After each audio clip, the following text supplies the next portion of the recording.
ወደ ኢትዮጵያ ስትሳፈሩ በእግረ መንገዳችሁ እነዚህ እቃዎችን ይዛችሁ ብትሄዱ በጣም ትርፋማና ውጤታማ ትሆናላችሁ። ሰላም ውድ ሀገሬ ልጆች፣ በያላችሁበት ሰላማችሁ ይብዛ። በቅርቡ ወደ ኢትዮጵያ ለመሳፈር ያሰባችሁ እህቶች ካላችሁ ይሄ ቪዲዮ ለእናንተ ነው። ወደ ኢትዮጵያ ስትገቡ እነዚህ እቃዎችን ይዛችሁ ብትሄዱ በጣም ትርፋማና ውጤታማ ትሆናላችሁ። ያለ ምንም ጥርጥር ነው የምነግራችሁ። በተፈቀደላችሁ በ23 በ56 ኪሎ ሻንጣችሁ እነዚህ እቃዎችን ይዛችሁ ብትሄዱ በጣም ብዙ ሺህ ብር ማትረፍ ትችላላችሁ።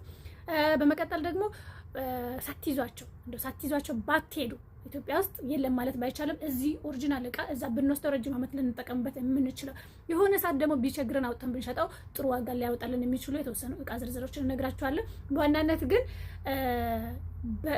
በእጅ ሻንጣ ያለምንም ቀረጽ በቀላሉ ይዘነው ሂደን ኢትዮጵያ ውስጥ በጣም ብዙ ሺህ ብር ልናተርፍባቸው የሚችሉ የተወሰኑ እቃ ዝርዝር ልንገራችሁ። በዋናነት አንደኛና ዋነኛው ስልክ ነው። ስልክ ወደ ኢትዮጵያ ስንሳፈር ብዙ ጊዜ ትኬት በስፖንሰራችን ወይም ደግሞ በአሰሪዎቻችን በኩል ነው የሚቆረጥልን። ትኬት ሲቆረጥልን ወደ 50 ኪሎ እቃ ነው የሚፈቀድልና በዛ 50 ኪሎአችን ቡቱቶ ጨርቅ የሺኤን የአማዞን ቡቱቶ ጨርቅ ሰብስበን መውሰድ የለብንም። እና መውሰድ ያለብን ምንድነው ብትሉኝ፣ እዛ ብትወስዱት ሽጣችሁ ብር የሚያመጣ ነገር ትርፍ ይዞ ሊመጣ የሚችል ነገር ነው መውሰድ ያለባችሁ እንጂ ቡቱቶ ሰብስባችሁ መውሰድ የለባችሁም። እንደዛ ካደረግን ከኛ መማር አለባችሁ። ብዙ ተሰብስበን ሂደን ምንም ትርፍ ካላገኘን እናንተ መማር አለባችሁ። ምንድነው ይዘን ብንሄድ የምናተርፈው ካላችሁን በአንደኛና ዋነኛው ስልክ ነው። ስልክ 5-6 ጎበዝ ከሆናችሁ እስከ 10 ስልክ ማሳለፍ ትችላላችሁ። አስባችሁታል? ገንዘብ እጃችሁ ላይ ካለ ለምሳሌ ብዙ ጊዜ ወደ ኢትዮጵያ ስንሄድ የተወሰነ ብር ካለን ሰው ጋር አስቀምጠን እንሄድና ከሄድን በኋላ 1-2 እየተባለ እየተላከ ያልቃል። ከዛ ሁሉ ብሩ እዚህ ከሚቀመጥ ስራ ቢሰራ የተሻለ ነው። 5-6 ስልክ 10 ስልክ የመግዛት አቅም ባይኖራችሁ 5-6 ስልክ ይዛችሁ ሂዱ። ኢትዮጵያ ስልክ እጅግ በጣም ውድ ነው። ውድ መሆኑ ብቻ ሳይሆን ኦሪጂናል ስልክ ብዙ ጊዜ በተለይ የክልል ከተሞች ላይ ኦሪጂናል ስልክ ማግኘት እድል ሰፊ አይደለም እና ከዚህ ሀገር መካከለኛ ስልኮችን በጣም ውድም ያልሆኑም በጣም ርካሽም ያልሆኑም መካከለኛ ኦሪጂናል ስልኮችን ይዛችሁ ብትሄዱ እንደ እጃችሁ ስሙ ነው የሚቀበሏችሁ። ማን ይገዛናል ካላችሁ ከቤተሰብ አያልፍም ስልክ፣ እውነት ከቤተሰብ አያልፍም። ከዚህ ቀደም ብዙ ስልክ ይዤ እንደውም ስልክ ቤቶች ሄጄ ለመሰጥ ራሱ እንትን አላለም። ከቤተሰብም አያልፍም እና ከቤተሰብ እንኳን ቢያልፍ ስልክ ቤት ብትወስዱት ማለት ተሻምተው ነው የሚገዟችሁ። ስለዚህ ስልክ ዋነኛው ነው። ብዙ ስልክ የማሳለፍ ቻንስ ስላላችሁ ስልክ ይዛችሁ ሂዱ። በዚሁ አያይዤ ልንገራችሁ፣ ፓወር ባንክ ኢትዮጵያ ውስጥ ታውቃላችሁ፣ እንትን መብራት በጣም አስቸጋሪ ነው። ፓወር ባንክ 2-3-4 ይዛችሁ ብትሄዱ ማርያምን በጣም ታተርፉበታላችሁ። ስልክና ፓወር ባንክ ይዛችሁ ሂዱና ታመሰግኑኛላችሁ። በመቀጠል ላፕቶፕ አንድ ደና ኦሪጂናል ላፕቶፕ ይዘሽ ብትሄጂ እዚህ 6 ወር መዳን ቤት የምትሰሪበትን ገንዘብ ነው የምታገኘው። የምሬን ነው፣ ይሄ ሳክስ አይደለም፣ የምሬን ነው። አንድ ቆንጆ ላፕቶፕ ይዛችሁ ብትሄዱ በጣም ታተርፉበታላችሁ። እንደው ተማሪ ወይ የስራ ሰው ባይገዛችሁ ኤሌክትሮኒክስ ሱቅ ብትሄዱ እንዲህ ድብቅ አድርገው በእጃችሁ ስመው ነው የሚቀበሏችሁ። ላፕቶፕ ይዛችሁ ሂዱ፣ በተለይ ገንዘብ ያላችሁ ልጆች። ከዛ በተጨማሪ ሌላው ነው በጣም አትራፊው ነገር ምንድን ነው አትሉኝም? ካሜራ ነው። አሁን ላይ እንደምታውቁት ነው ካሜራ በጣም አትራፊ እቃ ነው። ለመውሰድ ብዙ ስብስብ የሆነ ነገር ባይኖረውም ብዙ ጊዜ ጎበዝ የሆኑ ልጆች ቤት ውስጥ እቃቸው ሽክፍክፍ አድርገው ለክተው ምን ብለው ከሄዱ በሪፖርት ውስጥ መጨናነቅ፣ መክፈት፣ ማየት ስለሌለ ማሳለፍ ትችላለሽ። የመዳም ቅመሞች ከተጠቀማችሁበት በጣም ትጠቀሙበታላችሁ። ካሜራ ይዛችሁ ብትሄዱ በጣም በብዙ ሺህ ብር ታተርፉበታላችሁ። ስልክ፣ ካሜራ፣ ላፕቶፕ እና ፓወር ባንክ ይዛችሁ ሂዱ። በእኔ ይሁንባችሁ፣ አትከስሩም። ብዙ እቃዎችን ይዘን ብንሄድ አንከስርም፣ በጣም እናተርፋለን እንጂ ኪሳራ የለውም። በዛ ተጨማሪ ደግሞ ማለት ነው እኔ ኢትዮጵያ ውስጥ ያየሁት ነገር ምንድነው፣ ይሄ ደህና ነገር ማግኘት የሚቸግራችሁ ቻርጀር ነው።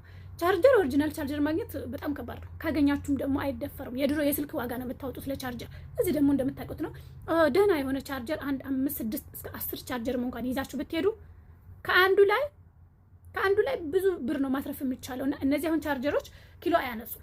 3-4 አንድ ሻንጣ ላይ ብታደርጉት በጣም ያተርፋል ነው የምላችሁ። በጣም ያተርፋል። ቻርጀር ያተርፋል። አንደኛ ስትወስዱት ኪሎ አያነሳ፣ ቢፈተሽም ምንም ችግር የሌለበት ነገር ነው። እና ቻርጀር እኔ ኢትዮጵያ ውስጥ ካየኋቸው ነገሮች ይሄ ትንንሽ የምንላቸው ነገሮች ቻርጀር በጣም ወሳኙ ነገር ሆኖ አግኝቼዋለሁ። ለመግዛት ስትሄዱም ደግሞ የስልክ ዋጋ በሉት፣ በቃ የስልክ ዋጋ ነው የምታወጡለት እና ቻርጀርም ይዛችሁ ብትሄዱ በጣም ታተርፉበታላችሁ። ከዛ በተጨማሪ አንድ ነገር ልጨምርላችሁ። እሱም በጣም ቀለል ያለ እቃ ነው። የፀጉር መቁረጫ፣ የፀጉር ማስተካከያ፣ የወንዶች የፀጉር ማስተካከያ ማሽን ኢትዮጵያ ውስጥ ውድ ነው። እንደምታውቁት ያው በፀጉር ቤት አብዛኛው ሰው ፀጉር ቤት ነው ሄዶ የሚቆረጠው። በግል ለመጠቀም የሚፈልጉ ሰዎች ይገዟቸዋል፣ ፀጉር ቤቶች ይገዟቸዋል። ለልጆች መግዛት የሚፈልጉ ወላጆች ይኖራሉና የሚገዛ ሰው አታስቡ፣ አየር ላይ ነው የሚመጣው። እናንተ ብቻ ገዝታችሁ ይዛችሁ ሂዱ። እንደው ማን ይገዛኛል እንዲሁ እንዳልሹ ገዢ አይገኝም ብላችሁ ብታስቡ ካሰባችሁ ማለት ነው ሶሻል ሚዲያችሁ ተጠቅማችሁ ቪዲዮ ስሩ። ይሄ ዕቃ ይዤ መጥቻለሁ፣ እንደዚህ ቦታ ነው ያለሁት፣ እንደዚህ አይነት ነው ዋጋ፣ የሚገዛኝ ሰው በይ እስቲ የሚገዛኝ ሰው እጪ እና ከብዙ በጥቂቱ እነዚህ 5 ዕቃዎችን ይዛችሁ ብትሄዱ በጣም ትርፋማ ትሆኑበታላችሁ። ስልክ፣ ላፕቶፕ፣ ካሜራ፣ ፓወር ባንክ እና የፀጉር መቁረጫ የወንዶች የፀጉር መቁረጫ ማሽን፣ የፀጉር ማስተካከያ ማሽን ይዛችሁ ሂዱ። በእኔ ሆኑባችሁ በጣም ታተርፉበታላችሁ እንጂ አትጎዱበትም። 6 ወር መዳም የተሰራሽበትን ዋጋ ነው የምታገኙ። ስለዚህ እህቶቼ ልብስ ብቱ ተሰብስባችሁ ሳይሆን የሚጠቅማችሁ ነገር ይዛችሁ ሂዱና አትርፉ ሌላችሁ ፈልጋለሁኝ። ሁለተኛው ነጥቤ ሲሄድ ለራሳችን ለቤት ውስጥ መገልገያ ዕቃ በብዛት ከአረብ ሀገር ዕቃ ይዘን ባንሄድ ይመከራል። ምክንያቱም አብዛኛው ዕቃ ያው የሚጠቅመን ሳይሆን ያን ያህል ከጥቅሙ ጉዳቱ የሚበልጥ ነው። በዛ ላይ ደግሞ ድካሙ ውጣ ውረዱ መባከን ብቻ ነው። ከአረብ ሀገር ዕቃ ልብስ ምናምን ተሸክሞ መሄድ ትርፉ ኪሳራና ድካም ብቻ ነውና ብንወስዳቸው ማያከስሩ ብናስቀምጠው ገንዘብ ብንጠቀምበትም ረጅም ጊዜ ልንገለገልበት የምንችል ዕቃዎች ልንገራችሁ። አንደኛና ዋነኛው ጥቃቅን ዕቃዎች ናቸው፣ ግን ስናያቸው ጥቃቅን ይመስላሉ። ጥቅማቸው አገልግሎታቸው ግን ከምነግራችሁ በላይ ነው። አንደኛና ዋነኛው የውሃ ማሞቂያ ቦይለር ማሽን ነው። ውሃ ማሞቂያ ማሽን ኢትዮጵያ ውስጥም አለ፣ ግን ከዚህ ብንወስደው ሞር ጥሩ ነው። አንደኛ ዕቃ ኦሪጂናል ነው። ሁለተኛ ደግሞ ረጅም ጊዜ ልንገለገልበት እንችላለን። እዚህ ስንገዛውም ያን ያህል ብዙ አይደለም። በእጅ ሻንጣችን ይዘነው ብንሄድ ያለምንም ቀረጽ እናሳልፈዋለን። ብትወስዱ ትጠቀሙበታላችሁ። እነዚህ ዕቃዎች ኢትዮጵያ ውስጥ የሉም ማለት ሳይሆን ኢትዮጵያ ውስጥ መኖር አለ፣ ግን ከዚህ ብንወስደው ለእኛ ይጠቅመናል፣ ረጅም ጊዜ እንገለገልበታለን ለማለት ያህል ነው። በሁለተኛ ደረጃ በጣም ብትወስዱት እውነት በቃ ከሁሉም ዕቃ በጣም ብትወስዱት የምመክራችሁ ዕቃ ምን እንደሆነ ታውቃላችሁ? የቅመማ ቅመም መፍጫ። አሁን ላይ ሽሮ፣ በርበሬ፣ ቅመማ ቅመም፣ ቡና ምናምን ቤት ውስጥ በቀላሉ መፍጨት ተጀምሯል ማለት ይቻላል። ያ ቡና ቤት ውስጥ መፍጨት የተለመደ ቢሆንም በተለይ ሽሮና በርበሬ ያው ትንሽም ይሁን ትልቅ ወፍጮ ቤት መሄድ የግድ ነበር ድሮ። አሁን ላይ ግን የማሽን ከመጣ ወዲህ ሁሉም ሰው አቅሙ በቻለ 1 ኪሎ 2 ኪሎ ቤት ውስጥ ማዘጋጀት ተጀምሯልና ኢትዮጵያ ውስጥ ደግሞ ጠይቅ ያለው ገንዘቡ አይደፈርም። እውነት ለመናገር በጣም ውድ ነው። እዚህ ዕቃ ስንገዛ በወር በወጣን ቁጥር ስለምንገዛ ያን ላይ አይከብደንም እና የሆነ ሰዓት ላይ ወተሽ ጫማና ሽቶ ምናምን ከምትሰበስቢ እሱን ግዢ እና ይሄንን ማሽን ፎቶን አስቀምጥላችኋለሁ። ይሄ በእንትን ነው በኪሎ ልክ ነው። አቅማችሁ በሚፈቅድ 1 ኪሎ 2 ኪሎ እስከ 5 ኪሎ ድረስ አለ። እሱን ይዛችሁ ብትሄዱ በጣም ትጠቀማላችሁ። ይሄ ዕቃ ሁላችሁም ውሰዱት። ብትወስዱት ራሱ ባትጠቀሙበት የሆነ ቀን ቢቸግራችሁ አውጥታችሁ ብትሸጡት ጥሩ ዋጋ ነው የሚያወጣው። ያተርፋል እንጂ አያከስራችሁም። ስለዚህ ይሄንን ዕቃ ይዛችሁ ሂዱ፣ ትጠቀሙበታላችሁ። ሶስተኛው ደግሞ ይሄም ኢትዮጵያ ውስጥ አለ የለም ማለት አይደለም፣ ግን በእግረ መንገዳችሁ ብትወስዱት ትጠቀሙበታላችሁ ብያችኋለሁ። እሱ ምንድን ነው አትሉ? የጁስ መፍጫ ማሽን። የጁስ መፍጫ ማሽን ኢትዮጵያ ውስጥ ያለው የኔካውም አለ የብርጭቆውም አለ፣ ግን ከዚያ ጋር ከሚሄደው በጣም አይነጻጸርም። ስለዚህ የጁስ መፍጫው ከዚያ ጋር ይዛችሁ ብትሄዱ ትጠቀማላችሁ። ሌላ ደግሞ ልጅ ያላችሁ ወይም ደግሞ ወደፊት ልጅ ለመውለድ ያሰባችሁ ይሄኛውን የህፃናት ምግብ መፍጫው አንድ ላይ ከነ ኬክ መምቻው አንድ ላይ ነው እዚያ ጋር የሚገዛ። እሱ ኢትዮጵያ ውስጥ ለማግኘት በጣም አስቸጋሪ ነው። እኔ በቤተሰብም በጣም ብዙ ቦታ ፈልገን አተናል ብለውኛልና እሱን ብዙ ጊዜ እንደዚህ በፈለጋችሁት ቦታ አታገኙትም። እዚህ ደግሞ በጣም ርካሽና ቀላል ነውና እቺን ዕቃ ይዛችኋት ሂዱ፣ በጣም ትጠቀሙበታላችሁ። ብትሄዱ በጣም የሚጠቅማችሁና ህይወታችሁ ቀለል የሚያደርግላችሁ ዕቃ ቢኖር ኩከር ነው። ኩከር የኤሌክትሪክ የምግብ ማብሰያ ድስት በጣም ህይወት ቀለል ያደርጋል። በተለይም ለሙስሊሞች ረመዳን ጊዜ ሾርባ ሲሰራ ረጅም ጊዜ ስለሚጣድ እሱ ላይ አድርጋችሁ ትተውታላችሁ። የፍጡር ሰዓት ሲደርስ መክፈት ብቻ ነውና ኩከር ኢትዮጵያ ውስጥም አለ። በጣም ቆንጆ ኩከሮች አሉ፣ ግን እዚህ የተሻለ አለ። ከዛም በተጨማሪ ደግሞ እኛ ብንወስደው የምንጠቀመው የቱ ጋር አትሉም? ያለ ቀረጽ ካሳለፍን ያለ ቀረጽ ይሄንን ዕቃ ይዘን ከሄደን ብሸጡትም አሁንም የምነግራችሁ ነገር ምንድነው ይሄ ዕቃ ባትጠቀሙበት ወይ ቢቸግራችሁ ብሸጡት ትርፍ እንጂ ኪሳራ የለውም እና ኩከርን ብትወስዱ በጣም ይጠቅማችኋል። ከዱባይ ኤሌክትሮኒክስ ዕቃ ይዛችሁ ብትሄዱ ከዱባይ ብቻ ሳይሆን ከሁሉም አረብ ሀገራት ይዛችሁ ብትሄዱ ማያከስራችሁ ዕቃ ቢኖር ኤሌክትሮኒክስ ዕቃ ነው። ኤሌክትሮኒክስ የኩሽና ዕቃ ሆነ ማንኛውም መገልገያ ዕቃዎችን ይዛችሁ ብትሄዱ ተጠቅማችሁበት ራሱ ብትሸጡት ተተርፉበታላችሁ። ለራሳችሁ ብትገለገሉበት ደግሞ በስነ ስርዓት ከያዛችሁ ረጅም ዓመታት ትጠቀሙበታላችሁ። ከዛ በተጨማሪ ብዙ ማለት ይቻላል ይዛችሁ ብትሄዱ የሚጠቅማችሁ ዕቃ ግን እነዚህ ዋና ደናው የምላቸው ናቸው የነገርኳችሁ። የልብስ ካውያም እንደዚሁ ይዛችሁ ብትሄዱ ጥሩ ነው። ካውያ ኢትዮጵያ ውስጥ ውድ ነው፣ በጣም ውድ ነው ካውያ እንደውም አይቻለሁኝና ካውያ ይዛችሁ እዚህ ቀለል ያለውን በገዝታችሁ ይዛችሁ ብትሄዱ ጥሩ ነው። ተመልሳችሁ ለማትመጡ በተለይ ሄዳችሁ ህይወት ለመስራት ያሰባችሁ ወር ደግሞ ባረናችሁ እነዚህ ዕቃዎችን ይዛችሁ ብትሄዱ በጣም ታተርፉበታላችሁ። ኢትዮጵያ ውስጥ ይዛችሁ ብትሄዱ የማያተርፍላችሁ ነገር ምን እንደሆነ ታውቃላችሁ? ልብስ ነው። ልብስ ምንም አይነት ልብስ ይዛችሁ ብትሄዱ አያተርፍላችሁ። በቃ ትርፍ የሌለው ነገር ቢኖር ልብስና ጫማ ነው። ከዚህ ሀገር ጫማ ይዛችሁ ብትሄዱ 2 ቀናት ለብሱት መንገድ ላይ ሶሉን ጥላችሁ ነው የምትመጡ። ስለዚህ ዕቃ ልብስ ከምትሰበስቡ ኤሌክትሮኒክስ ነገሮችን ይዛችሁ ሂዱ፣ ተጠቅማችሁበት ከጥቅሙም አልፎ ብርም ታተርፉበታላችሁ። ለመኖሪያ ቤት የሚያገለግላችሁ እነዚህ ዕቃዎችን ይዛችሁ ሂዱ፣ አትጎዱም፣ ታተርፋላችሁ እንጂ ልብስ ይዛችሁ ከምትሄዱ እነዚህ ዕቃዎችን ይዛችሁ ሂዱ። ሌላው ደግሞ ለስራ ለምሳሌ ከዚህ ሀገር ሄዶ ወደ ስራ ወደ ቢዝነስ ለመግባት ያሰባችሁ እህቶች ካላችሁ ለእናንተም የሚጠቅማችሁ እቃ ይሄንን እቃ ይዛችሁ ብትሄዱ እዛ ለስራችሁ ያግዛችኋል ብዬ የማስባቸው እቃዎች አሉ። ማስባቸው ብቻ ሳይሆን የምርም የሚጠቅማችሁ እቃዎች ስላሉ እነዛ እቃዎችን ዝርዝር ቪዲዮ እሰራላችኋለሁ። የዛሬ ቪዲዮአችን ይሄንን ይመስል ነበር። ወደ ኢትዮጵያ ስትሄዱ ደግሜ ልነግራችሁ የምፈልገው ነገር ምንድነው ታውቃላችሁ? ተጪ የማይረባ ነገር ሻንጣችሁ ላይ ተሸክማችሁ አትሂዱ።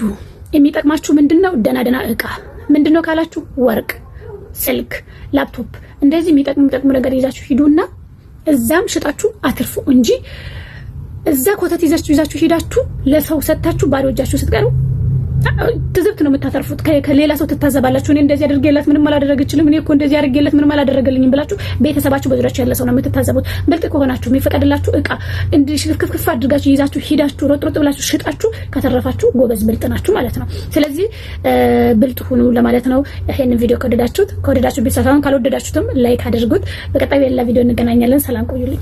ሌላው ይዛችሁት ብትሄዱ በጣም የሚጠቅማችሁና ህይወታችሁ ቀለል የሚያደርግላችሁ እቃ ቢኖር ኩከር ነው። ኩከር የኤሌክትሪክ የምግብ ማብሰያ ድስት በጣም ህይወት ቀለል ያደርጋል። በተለይም ለሙስሊሞች ረመዳን ጊዜ ሾርባ ሲሰራ ረጅም ጊዜ ስለሚጣል እሱ ላይ አድርጋችሁ ትተውታላችሁ።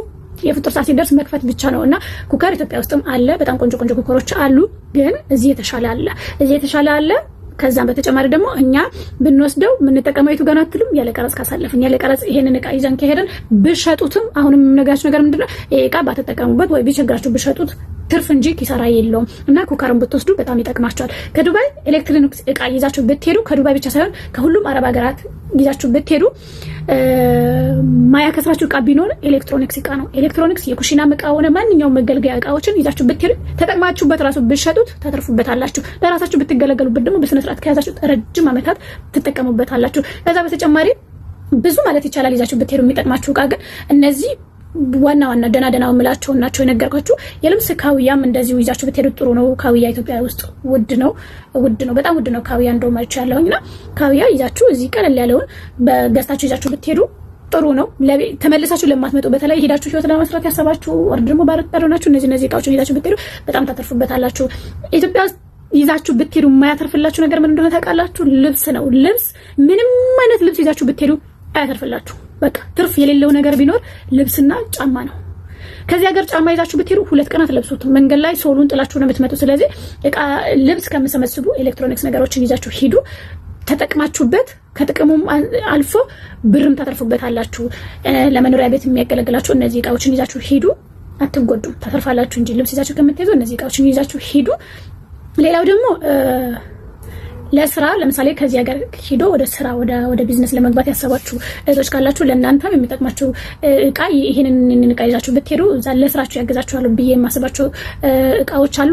ማስባቸው ብቻ ሳይሆን የምርም የሚጠቅማችሁ እቃዎች ስላሉ እነዛ እቃዎችን ዝርዝር ቪዲዮ እሰራላችኋለሁ። የዛሬ ቪዲዮአችን ይሄንን ይመስል ነበር። ወደ ኢትዮጵያ ስትሄዱ ደግሜ ልነግራችሁ የምፈልገው ነገር ምንድነው ታውቃላችሁ? ተጪ የማይረባ ነገር ሻንጣችሁ ላይ ተሸክማችሁ አትሂዱ። የሚጠቅማችሁ ምንድነው? ደህና እቃ ምንድነው ካላችሁ ወርቅ፣ ስልክ፣ ላፕቶፕ እንደዚህ የሚጠቅሙ ነገር ይዛችሁ ሂዱና እዛም ሽጣችሁ አትርፉ እንጂ እዛ ኮተት ይዛችሁ ሂዳችሁ ለሰው ሰጥታችሁ ባዶ እጃችሁ ስትቀሩ ትዝብት ነው የምታተርፉት። ከሌላ ሰው ትታዘባላችሁ። እኔ እንደዚህ አድርጌላት ምንም አላደረገችልም፣ እኔ እኮ እንደዚህ አድርጌላት ምንም አላደረገልኝም ብላችሁ ቤተሰባችሁ በዙሪያችሁ ያለ ሰው ነው የምትታዘቡት። ብልጥ ከሆናችሁ የሚፈቀድላችሁ እቃ እንዲህ ሽክፍክፍ አድርጋችሁ ይዛችሁ ሂዳችሁ ሮጥ ብላችሁ ሽጣችሁ ካተረፋችሁ ጎበዝ ብልጥ ናችሁ ማለት ነው። ስለዚህ ብልጥ ሁኑ ለማለት ነው። ይሄንን ቪዲዮ ከወደዳችሁ ቢሳሳውን ካልወደዳችሁትም ላይክ አድርጉት። በቀጣይ በሌላ ቪዲዮ እንገናኛለን። ሰላም ቆዩልኝ። ሌላው ይዛችሁ